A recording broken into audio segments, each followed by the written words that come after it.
states that emerged in '91 after the initial start of this process of the collapse of the Soviet Union. In my opinion, these 15 states, that's like the safety glass breaking in your car windshield, or where you might have safety glass that breaks in a clean, neat, relatively safe manner. Of course, any broken glass can be dangerous, but it's still more controlled in how it fractures. If we see another round of disintegration or fragmentation, this will not be the safety glass. This will be very sharp, dangerous shards of glass that will break in a very unpredictable fashion, and we have no idea what the consequences of this might be. So in order to prepare for this eventuality, which I think doing anything other than preparing or thinking about it is geopolitical negligence, I offer 7 short questions, I promise, that policymakers need to be asking now about how to be ready for in case this situation does happen. And the first one is kind of the most obvious one, is how does the US respond, and what can we do now to coordinate our response with our partners to emerging calls for self-determination or independence from certain regions in Russia? We saw during the Arab Spring, for example, how popular sentiment started to build up, calling for the government to recognize certain opposition movements, recognize calls for independence in certain parts of the Arab world. And the reality is policymakers have to come up with a response. But how do we do so in a way that is in line with America's national interests and also in accordance with international law and norms? And we need to start, we can identify roughly where we think these calls might emerge. So how do we start preparing now about how we would address some of these challenges? The second is how do we keep any internal conflicts that might erupt inside the current borders of the Russian Federation from spilling over across the region? There will be tens of thousands of young men with combat experience disproportionately from regions of Russia, from ethnic minority groups, in some regions of Russia that have a history of nationalism or independence or calls for independence. What happens when these young men come back and if Russia is defeated in Ukraine and there's nothing for them in society for their future? It is likely that the further breakup of the Russian Federation will not be neat and clean, and there will be fighting. So what can we do to make sure that the regions around the Russian Federation are insulated or protected from this? This, just off the top of my head, would mean improving our bilateral and multilateral security cooperation to improve regional countries' border forces, law enforcement services, militaries, so they can improve their own capacities at security. The third question, this is probably the most difficult one, is what do we do? How do we coordinate a response to keeping track or accountability of Russia's weapons of mass destruction if, in the event, we see some sort of collapse of the Russian state? There's no easy answer for this. I'm not going to offer an answer today. That's why I'm posing the question. There are enough smart people in the world to sit down and figure this out. Again, off the top of my head, one immediate thing that can be done is working with regional countries to improve their detection processes, especially at border checkpoints and other corridors of trade and transport. And that would be a very small first step. That's still something we can do. The fourth question we should ask is, should we be prepared and should we even support the US, NATO and the European Union implementing a Big Bang enlargement round for countries that have been long-standing candidates to join both the EU and NATO, but have been prevented from doing so because of this de facto Russian veto that exists?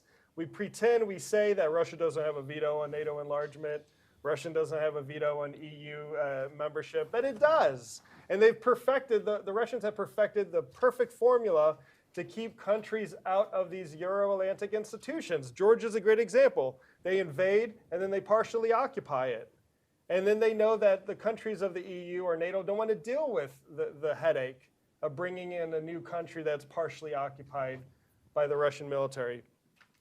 If we want to pursue this route, kind of tying up the loose ends of Euro-Atlantic integration, what institutional changes do we need to make to these organizations to facilitate the entry into these groupings for these candidate countries that have been aspiring and waiting to join these Euro-Atlantic organizations for years?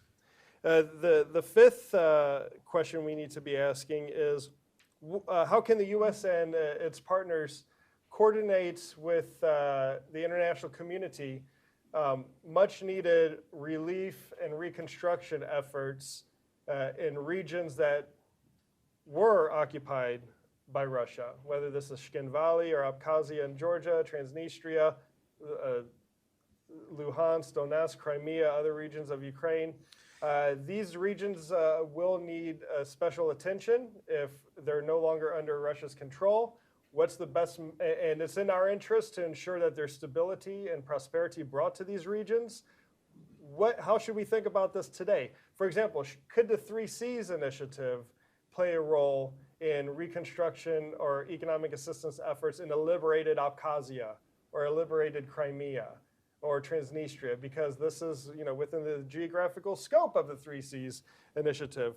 The penultimate question we need to ask ourselves is, how can the U.S.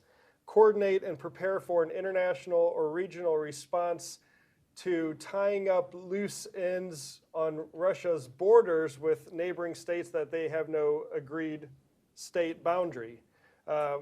Japan is a good example with the Northern Territories. Not that anyone in Japan is advocating for taking these territories back using military force, but this is an issue that's always lingering in the background. Estonia and Russia has no legally agreed border, for example. There are islands in the Caspian Sea that are disputed between Russia and Kazakhstan that are thought to have oil and gas offshore. While these might seem small problems to us thousands of kilometers or miles away, there's potential for sparks that could ignite a bigger regional problem. So how do we think about these issues now to prepare? And then the final one, and I'll conclude here, is thinking more globally. What can the U.S. do with our partners to roll back Russian influence or take advantage of a declining Russian influence in other regions around the world, such as sub-Saharan Africa, parts of the Middle East, or in Central Asia? And then how should we either take advantage of or compete with or try to deter other countries or powers that will try to fill a security or influence vacuum created by Russia's departure, such as China or Turkey? And I'll stop there with those 7 questions that I conveniently didn't answer, but just posed. Thanks. Dr. Starr? Okay. Oh, we'll just go down the order. So, the podium, sure. Oh, well, we can roll. No. Okay. I'd like to begin with a Valentine for Ukraine. This isn't the first war over Crimea, as you know, the charge of the Light Brigade and all that. And when Russia's forces finally collapsed, having lost up to 500,000 people, by the way, and Nicholas I, who, just like Putin, paraded his troops around because, after all, aren't we the most powerful army in Europe? We've defeated Napoleon, and he gave them beautiful uniforms, and they marched back and forth, but they didn't give them rifle guns, and so they fell on their face tragically. And Nicholas I, who perpetrated all this, conveniently died, and his successor, Alexander II, came to the throne. And in March 1856, just as they were announcing the Treaty of Paris that ended it all, Alexander wrote a letter to the Russian people. And he said, "Have heart. Be of good cheer," he said. he said, Sevastopol is not Moscow. Crimea is not Russia. That this is worth Putin paying a little attention to, since he tends to cite the czars rather profligately. So here we are. We've been discussing ethnic issues and breakups and so on. I want to just let that be for now and focus on the question of, well, how do you rule what's left? How will Russia be ruled in the future? No matter whether so-and-so leaves or so-and-so leaves or whatever. How do you do it? Now, this is a different question than the territorial issue that has been discussed up to now. And I'd like to focus on it because it takes us immediately back to 1991.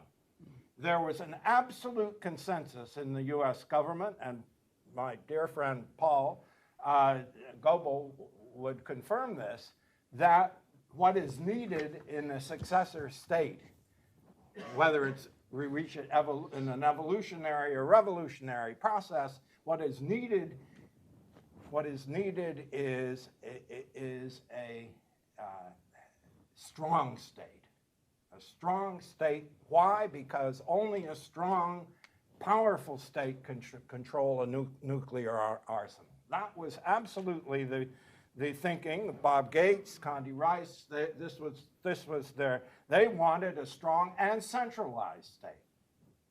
Now, where are we today? Andrei Kozyrev, who's a very astute and wise observer, and by the way, in Miami these days, good friend, he has pointed out with regard to what didn't happen in '91. He's very specific in his excellent memoir. He says what didn't happen is that the KGB and the military did not end. A lot of other things ended, but the KGB and military were continued unreformed right down to the present. They've evolved, yes, but it's the same institutions. And that's what we're dealing with right now. Now, it seems to me the question, how do you rule what's left of Russia is a crucial one. And I would like to disagree with those who in '91 were saying you need a powerful centralized state to be able to control nukes and so on. On the contrary, my point is this, that there is another tradition in Russia. It's neglected, it's forgotten, but it's there. It's like a deep geological layer, and one that existed over a long period of time. It started in the 19th century, and it grew up under Nicholas. People who wanted self-government, people who wanted decentralization of rule. And with the collapse of the Crimean War in 1855-56, this tradition actually, because then the FSB, the third section, was completely in eclipse for a generation, and because the army, the old army, was in eclipse, this other tradition came to the fore, and you had what's called the era of great reforms.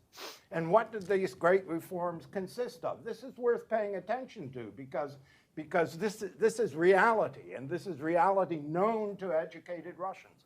It consisted, of course, as we all know, of emancipation of serfs. 90% of the population were serfs, very similar to slavery, yet they did it without much violence at all.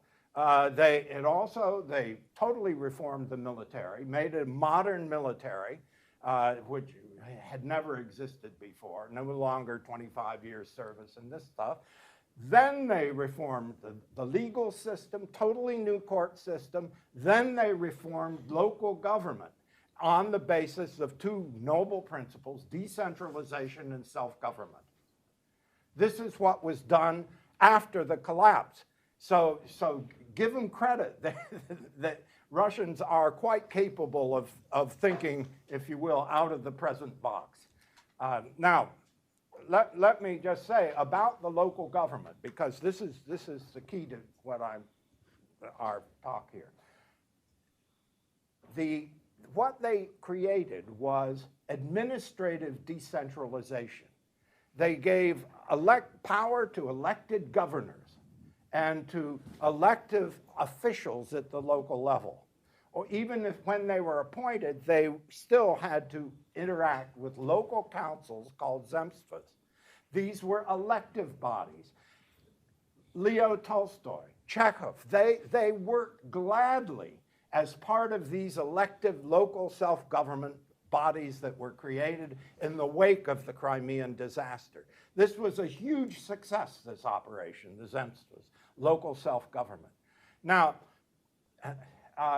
this is embodied in their legal system. It's even embodied, you'll find it in the Soviet legal system, ignored. But Gorbachev mentioned that this is what he studied when he did law school. This is not something dead and gone.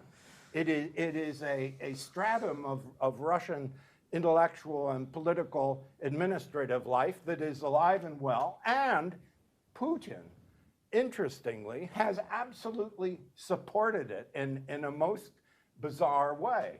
Because he's so pressed financially and administratively, he's had to leave to the governors, to the local guys, a lot of initiative, a lot more initiative than they ever had earlier. So they're all saying, hey, we can get the job done. Give us a chance. And they're working with local leaders, not elected yet, and well, they are elected in some cases, but the local governors are working with locals because they know they can't get the money or the resources or the leadership from Moscow under these circumstances. It's an amazing development. Now, that said, let me. Well, Fred, can I ask you one follow-up question, Yeah. and then you can go to your Yeah. point? Are you suggesting that, like in 1856, that decentralization takes place because of a military defeat, or in spite of a military setback, it's still possible in the Russian context? I think because of. It's rather counterintuitive, but if you have the continuation of the army and the FSB and the Putin-esque centralization, none of this is possible. So what is really needed at this point is, I'm not saying let's lead the charge. I'm saying this is a problem for Russians, but you have to finish the job that you didn't do in 91. And this is real. There are serious people thinking about this. But let me tell you, Mr. Putin's very conscious of this. In an interview, which I'm sure Janusz, did you cite this in the book? But an extremely important interview he gave. This was long before he did his famous Peter the Great interview, which was totally trivial. This one was serious because there was this very presentable reporter who had traveled around the country a bit and looked around and a very polite and correct sort of guy interviewed President Putin. And he said, Mr. President, I've just visited, I think he said, 6 of our major cities, and I want to tell you, I was impressed. The things look ship-shape, they're new buildings, nice stores, good restaurants, blah, blah, blah. And then he said, I really congratulate you on this, and I'm wondering, is this not possible now to have a greater degree of decentralization and self-government? Putin exploded. He said, you do not realize that I am dealing with 2,000, I think that was his term, 2,000 jediniцы, units of government, or ethnic units, 2,000 of them, and he said, they all want your decentralization and self-government. He said, if I were to allow that, half of them would want to leave. And he said, what would we be left with afterwards? What we'd be left with afterwards would be back to Muscovy, which was smaller than Japan. This is Putin's deepest fear, but he let this cat out of the bag in that extraordinary interview. My point is this: they are aware. Russians aren't dumb. They are aware of this tradition. I happen to be aware of it because I wrote over half a century ago a dissertation about it and published a book called Decentralization and Self-Government in Russia. It's very relevant today.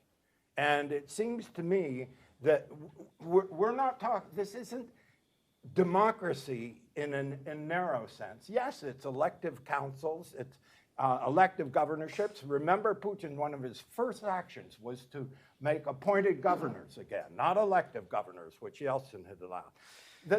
We should be conscious that the management, the administration, and self-administration on the local level, no matter who ends up in Russia, whether they succeed, no matter what, this issue is the central one, and we should be focusing on it, along with the international issues that my friend and colleague Luke has covered so well.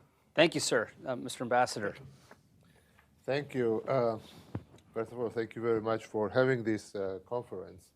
When I was thinking about the title, which some may see as a provocative one, I thought that it was a perfect title because I slightly disagree with Luke, not disagree, but I think that it's not collapse of the Soviet Empire, it's a collapse of Russian Empire. So Russian Empire never collapsed. The difference is that it's happening 100 years after all other empires mainly collapsed, and under different circumstances in a different world. So when you take it from there, that it's Russian Empire collapsing, then this title becomes even more relevant. Then we have to think what's going to happen. Now, if you live in Washington long enough, you start to learn all these proverbs, of Washingtonian proverbs, and one of them said that Washington is a city where everything is already have been said, but not by everybody. So, and I'm looking at our panel, previous panels, and the people on this panel always said, you know, the Russia this, Russia that, and we were always called the warmongers, you know, crying wolves, and and now we are in a position to say, we've told you so, we've told you so. But it's not really helpful or relevant to, name and shame, but it also shows the problem in this city with different administrations, that when you come up with some ideas or thoughts, on other side you have people who already made up their mind, and they don't want to be confused with your facts because they already made up their mind. And it's relevant now because what we see now is that this collapse of Russian Empire is happening in Washington, D.C., in American academia, in American cultural institutions, when people, the Russia watchers, started to realize that Ukraine is a separate country with separate nation and separate culture. I remember my professor at the Yale University telling me that, Ukrainians are the construct that was invented by Prussians, against Russians. And, the Ukraine is just extension of Russia. They're same Russians, but, a little bit different language or dialect.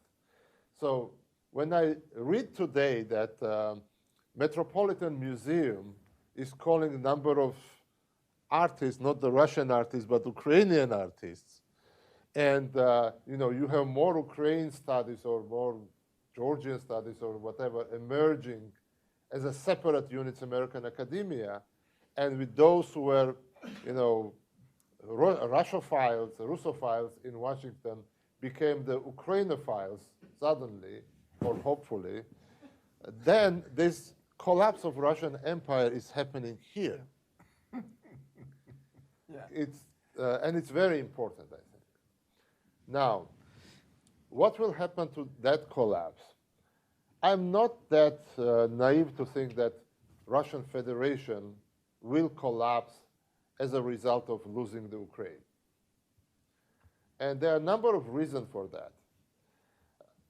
first of all, we love to draw these parallels with when the Russian army lost the battle and then it came fired back home.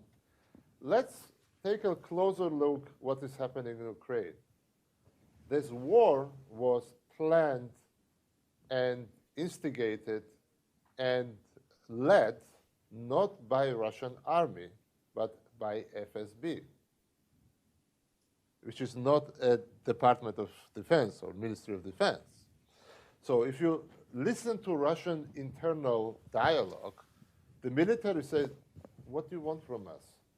We've told you, and General Ivashov and others wrote an open letter saying that it's insane, 300,000 troops will not be enough to take Ukraine, and everything that military should say, they said. But they were told, you know what? FSB knows what they're doing. They are in the lead. You are just part of the instrument that we are employing. More than that, what is Wagner? Wagner is not entirely state-funded organization. More than that, under the Russian legislation, they cannot even exist. It's illegal to have a private security organizations.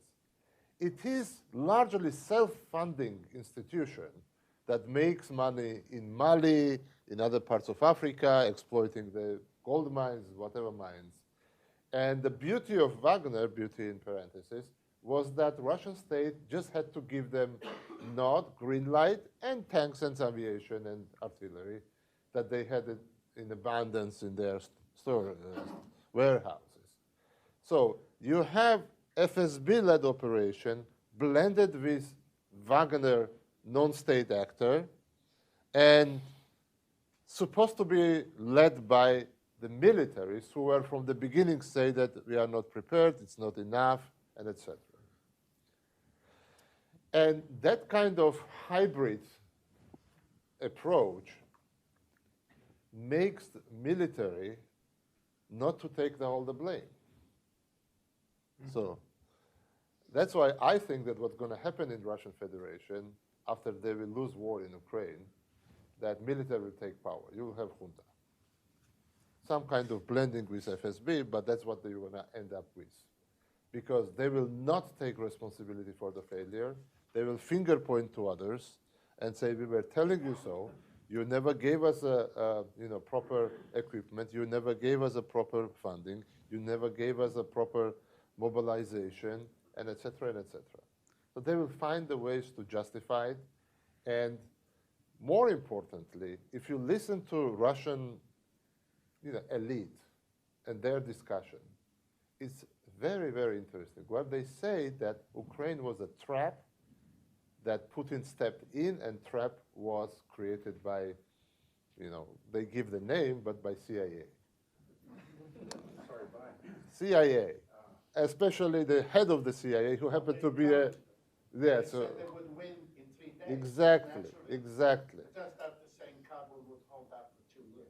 So Greatly admired. the Russian elite is thinking that it's wrong. Ukraine is wrong, obviously, but it's not our fault. Putin was just, convinced by these guys to step in. Okay? It's a different scenario that we historically are familiar with. And that's why the future of Russia will be built on these several factors that I just mentioned, that military will not take full responsibility, the elite thinks that Putin made a mistake and not the nation made a mistake. Yes, they have to win whatever they will win, but they already understand that they may lose. But it will not entail the fragmentation of Russia on the fault lines that was mentioned here. Another reason why it will not disintegrate that easily is economic infrastructure. Because all these republics, all these ethnic oblasts or non-ethnic oblasts are very much economically intertwined by infrastructure. Fred knows the best, but look what is happening now. When the sanctions, and people say sanctions are not working, they are perfectly working. one of the consequences of sanctions is that China is enormously angry on Russia because they invested billions of dollars in the Belt and Road, whatever initiative that goes through the Russia and supposed to be one of the major lines. You remember they had the two major lines of this infrastructure. One of them is dead because of Russian actions.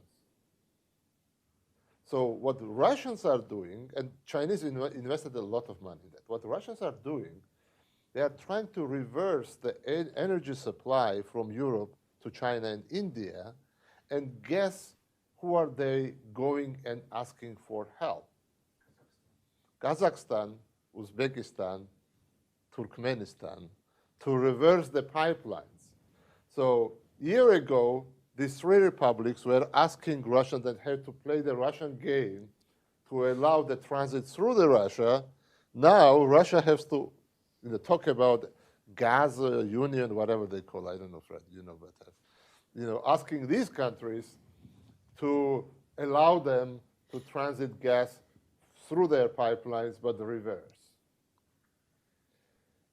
Unfortunately, my country, Georgia, became one of the places where the Russia is avoiding sanctions and is importing goods that they should not be importing from the West. There are a lot of talks about it that the several hundred miles of lorries are going through Georgia to Russia. God knows what they carry. Okay, but we see some other stuff, new stuff in their missiles that they end up from somewhere. Kazakhstan is reverse importing to Russia cars and goods and other things. So what we see now is increasing dependency of Russia on its neighborhood. And a year ago was the vice versa. Thank you. That's so. Finally, to finalize, if we are thinking about what to do with Russia, you have to do something, and something very big and very good about Russian neighborhood. First of all, to stop thinking that it's a Russian neighborhood and they can do whatever they want there. B, think about different institutions, organizations, and instruments to work in these republics around Russia. And one of the biggest fears is that when we talk about, and we will come to the point of reconstruction of Ukraine, who's going to lead that reconstruction? The Beltway bandits that will teach Ukrainians how to dig the well and get the water? Or hopefully the business community, American businesses, that will be encouraged to go and be part of this reconstruction. And I think that same approach that will be happening toward Ukraine has to be multiplied, and from Central Asia to the Caucasus, to Ukraine, Moldova, and Belarus, these countries have to be taken much more serious. Thank you. That's interesting. So we have from decentralization to military junta as two possible futures. I suppose you could say they could be compatible in a way. But very interesting remarks. If you have questions, please give me a sign and I'll try to come to you. But I have an opening round for each of you. And I suppose I'll just start with Luke. Luke, at the end of your 7 points, you had one or two that dealt with the near abroad or the periphery of Russia, in particular in Central Asia, and the vacuum that will be created filled by China, and referring back also to Mr. Lutwak's intervention earlier. Doesn't that then naturally suggest that the U.S. is going to have to double down on, say, Turkey and its Turkey alliance within NATO to help work through those actors into that region? Yeah, I agree with that. I think the potential for, well, it's not potential, it's happening now. Turkic influence is rising across the region, often at the expense of Russian influence and certainly in competition with Chinese influence. But because of those cultural, historical, linguistic links that Turkey shares with many of the Central Asian republics and some countries in the Caucasus, we now see that, you know, when they compete against the Eurasian Economic Union or Shanghai Cooperation Organization, that blood is indeed thicker than water. And we are seeing this emergence of the Organization of Turkic States and the very big ambitions on how they want to play a role in this region. And I think it's in the interest of the United States and our partners in Europe to, in any way we can, latch on to this and be a part of this. It's not going to be easy because of our our horrible or difficult bilateral relationship that we currently have. But I am optimist about Turkey, well, the U.S. bilateral relationship with Turkey. I'm not ready to throw away, you know, 7 decades of a good relationship for 7 challenging years. And we need to think more long term. But we can also do more. For example, there's an organization called Guam. Now in Washington these days, if you say Guam, 99% of people will think the island in the Pacific. For us, we think of a regional organization that the U.S. really pushed for in the 90s that consists of Guam, Germany, or is Georgia, Ukraine, Azerbaijan, and Moldova. It used to be 2 U's. Uzbekistan used to be part of it, but it's no longer part of it. And this organization has found new energy since Russia's invasion of Ukraine last year. And the last time that the U.S. met with Guam as an organization at the foreign ministers level was 2017, right? Imagine if Secretary Blinken announced a U.S. Guam summit to discuss regional matters.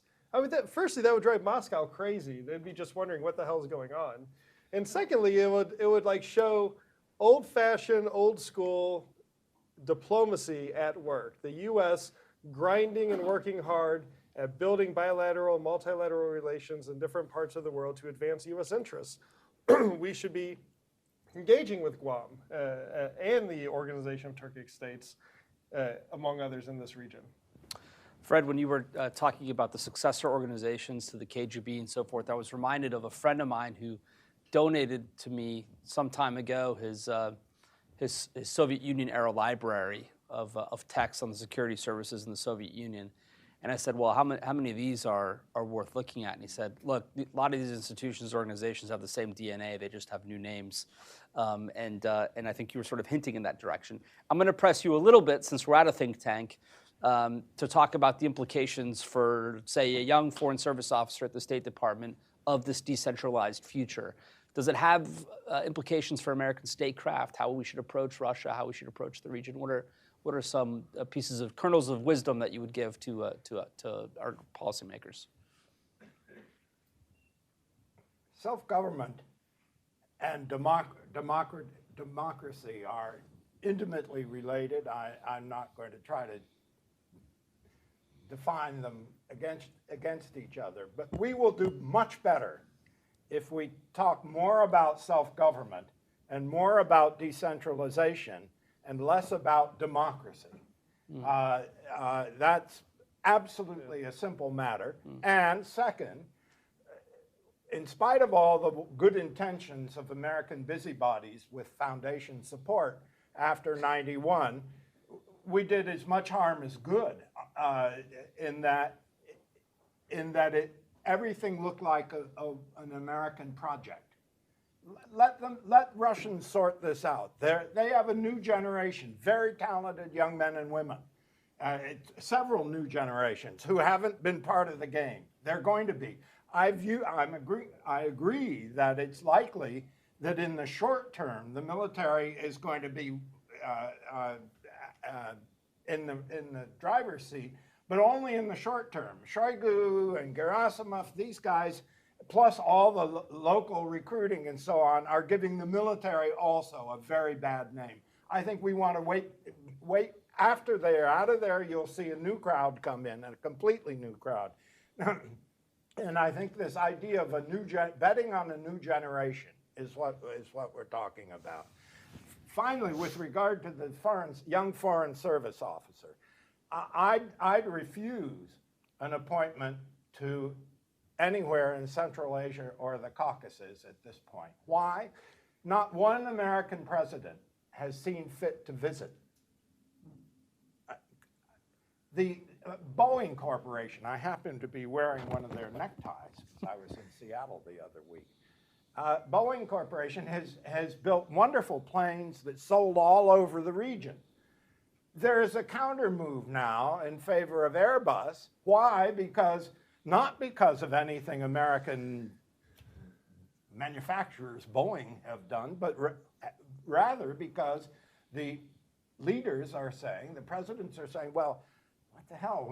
When we talked about Airbus, we get visits from Macron, we get visits from, and not one American has ever, not one American president has ever visited, and the vice presidents or secretaries of state who have gone, these visits have by and large been for show and very thin on substance, and they know this. Yeah.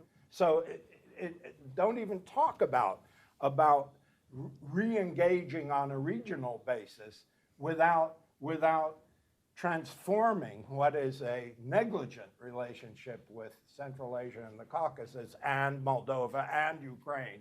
I mean, look at what we were doing in Ukraine. Read the news. We didn't have a concept of what we're after, and we weren't therefore able to pursue it. So self-determination over democracy, senior level engagement, and a little better anthropological, sociological understanding of these regions are your big three. Who knows where that's going? But across the area where they're talking Turkey, or Turkey, across that region, everyone views this as, well, it's a pity that the Americans have cut out. Yeah. Mr. Ambassador, if a military junta does come to pass, does that have any particular repercussions or flavors for your home country? Is there anything that it would change about the state of Georgia? I've heard from some Georgians they worry that Russia will react to its setbacks in Ukraine with another attack of sorts in Georgia. Others think it gives them more breathing space. How do you? That's a fiction that is propagated by current Georgian government. Russia will not re-attack Georgia. On the contrary, I think that once Russian-Ukraine plan will collapse, you will see the domino effect in Moldova, in Georgia. So you will see the liberated Abkhazia, South Ossetia, and Transnistria. And finally, some kind of peace achieved between Armenia and Azerbaijan that will be more durable, because Russians never played a role of a peacemaker. We know that Russian peacekeepers were just keeping piece of this and piece of that, not bringing the peace. So I'm going to steal that line. They will not be missed, I can assure you on that. And the liberation of Georgian territories will be job of Georgians. Nobody is expecting Americans to come and do that job.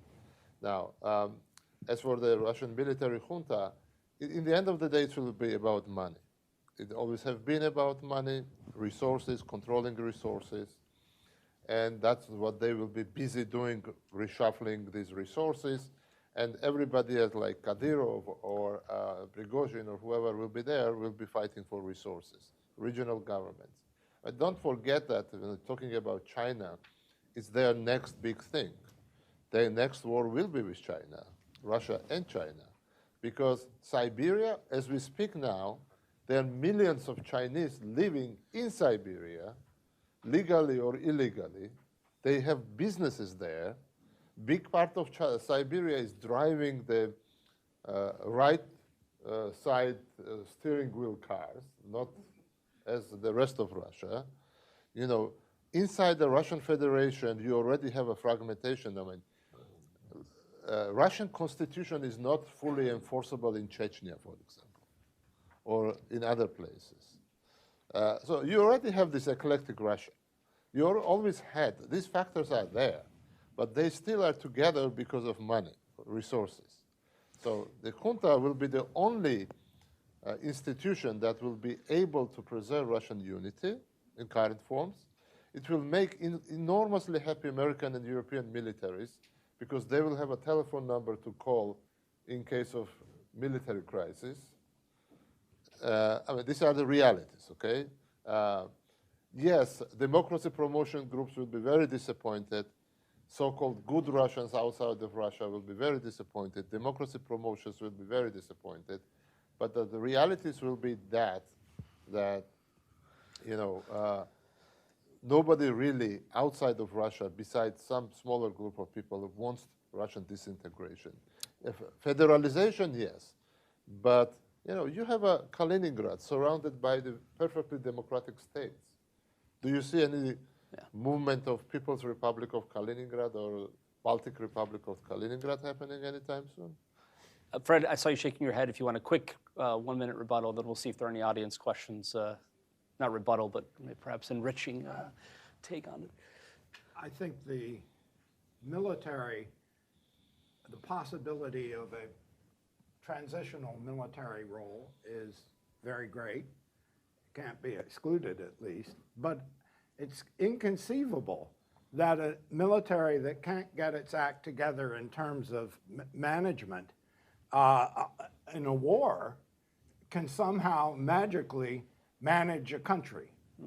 It is doomed to be, in fact, I would welcome a brief military takeover simply so they can fall fully on their face domestically.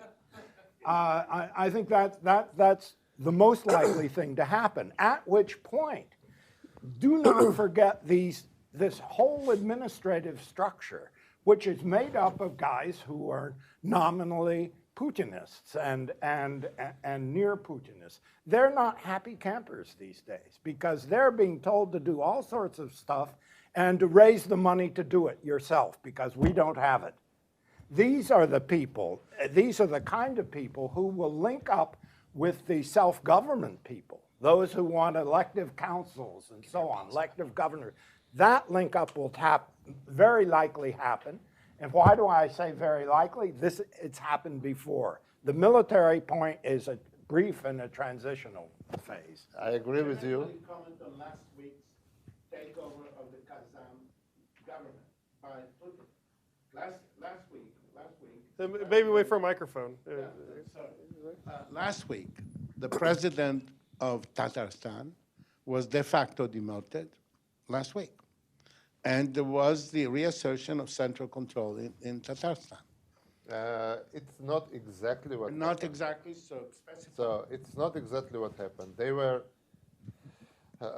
changing the name of the president a la Nazarbayev style, Elbasi, or the father of the nation. So that's kind of happening not only in Kazan, I mean, in Chechnya, Kadyrov declared himself or something like that, the father of the nation or whatever. So this, I don't know if it's a cultural thing, but it's happening. But in the end of the day, while these regional governments had some sort of autonomy, Putin had representatives, a system of oversight that... I'm mistaken that they withdrew the authority of the president of Tatarstan. Yes, but it's happening. Kazan, anything. They arrived from Moscow. They arrived from Moscow, and he said, you have been, because of your flight, it was because of they used to, fly to Dubai, because of this airplane to Dubai, you're forgetting that you are just a subject of the federation. It's a constant thing. I mean, it's happening all the time. The Tatarstan adopted constitution. Then they had to readjust to Russian constitution. I mean, it's always back and forth. It's not... We are focusing exclusively here on ethnic enclaves and units within the Russian Federation that may seek autonomy or independence. That is not the only issue. I repeat, that doesn't reduce their interest in self-government and decentralization one whit. It intensifies it. This is the bigger issue. The ethnic question, complicated as it is, will sort itself out. I have no idea how many units will depart. That depends largely on what happens in the center.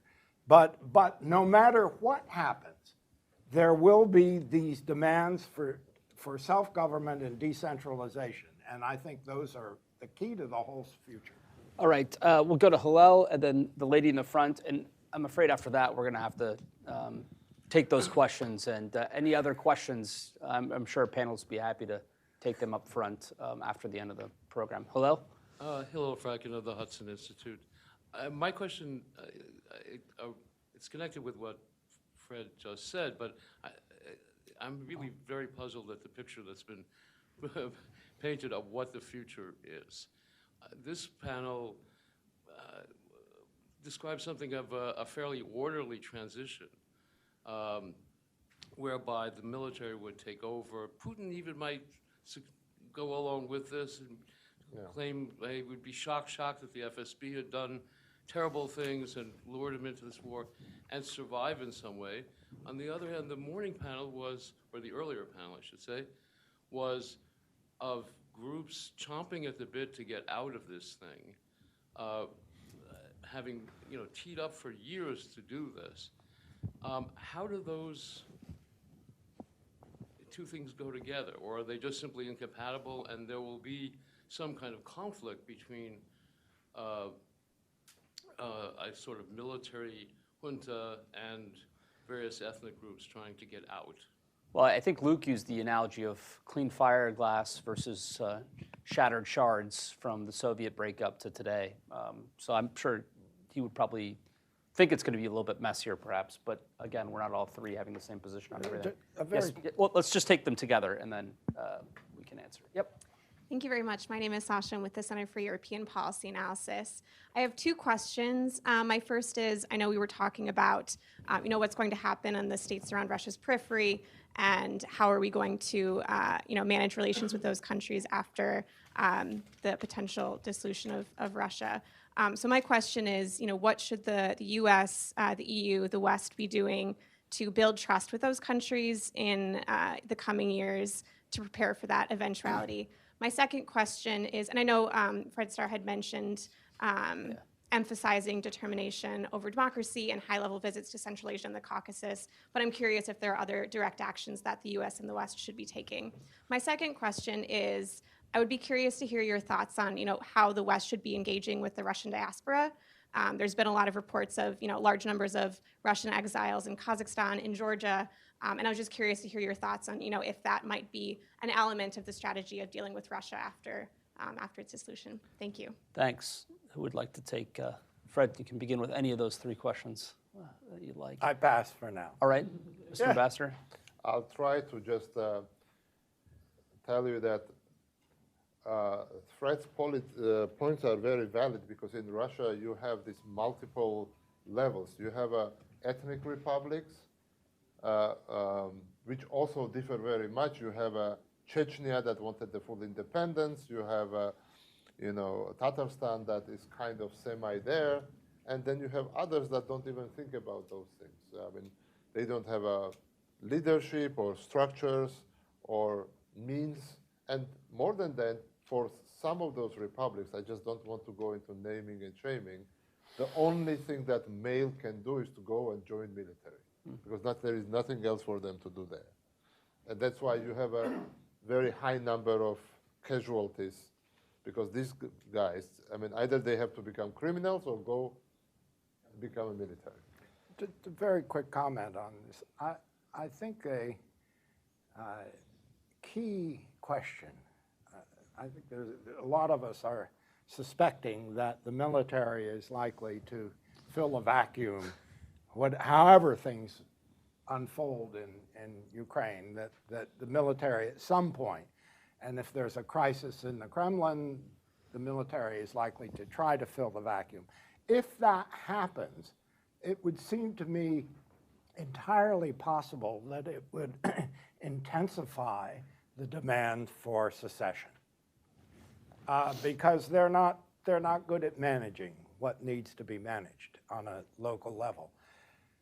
If, however, as I have hypothesized, an alternative scenario, that they indeed take a prominent role in the short term, but in the mid or long term, some broader social forces take take hold, and I mean a new generation, plus a lot of people who have been sitting on their hands or fearful, if that happens, that could well provide the basis for a new kind of constitution in the broadest sense of the word that includes some self-government and some decentralization that would be very attractive to many of these ethnic minorities. So again, that's the key. I think that question, and who can answer it? It's too early. Yeah, thanks. On your point, sir, about all the different forecasts or predictions or scenarios, I mean, that's just the nature of this sort of exercise, I think. But you're going to get so many different opinions and predictions, but in my paper, I tried to avoid doing that and instead focus on certain baseline assumptions that policy planners should bake into their thinking. One, Russia will further fragment. I think we kind of all agree on that. We don't know how it will, but we know they will. That should be a baseline assumption. Certain Russian regions will have a significant population of unemployed combat veterans. What do we do about that? How does that fuel separatism? China and Turkey will try to fill the power vacuum across Eurasia. Private armed groups, which we actually haven't discussed much today, will proliferate and play a big role in a post-Putin Russia. Putin's immediate replacement will not be Thomas Jefferson. We should give up this idea that there's some moderate Russian waiting on the sidelines to take over and usher in a new era of democracy. That's not going to happen, certainly in the short term. And then my final planning assumption is that Russia will be back. History tells us this. If Ukraine is victorious, that doesn't mean we can now take out US troops from Europe, disengage from NATO, and focus more on the Indo-Pacific. We have to maintain our presence there to deter, because Russia will someday be back. On your very good question, first, I love SIPA. Keep up the good work you guys are doing over there. But on your question about the diaspora groups and the Russians that have fled, this may sound harsh, but the majority of these Russians that have fled since February of 2022 have been young men of fighting military age, only because they now see the difficulties and hardships that they would have faced had they been conscripted and sent to the front lines. If the war in Ukraine had gone a different way and they had to call up conscripts for an occupation force of Ukraine, or to have their eyes on Moldova, or perhaps even a NATO member, then they wouldn't have fled. They would have probably happily signed up to be a member of that Russian occupation force of Ukraine because of the spoils that they would have enjoyed. But when they saw their comrades and their brothers being killed on the front lines in the manner that they have, on a war that's never been so documented, whether it's Twitter or TikTok or whatever else, they decided, this isn't for me, I'm fleeing. So they only fled because they didn't want to experience the hardships. So I don't think we can actually engage or put much stock in their opinions or views or what they see Russia's future as being. Just to add, since I've been rather disciplined as a moderator, and to give one quick answer to your other question, probably the seesaw or kind of almost boomerang, ricochet, whatever word you want to use, or employed nature of U.S. engagement in Central Asia over the past 20 years has to be evened out, which doesn't, I think, take a great deal of diplomatic or economic effort. But to show a persistent engagement rather than the rush to Central Asia post 9/11 for basing, which then leads to post Afghanistan receding into the background, more disinterest into Central Asia.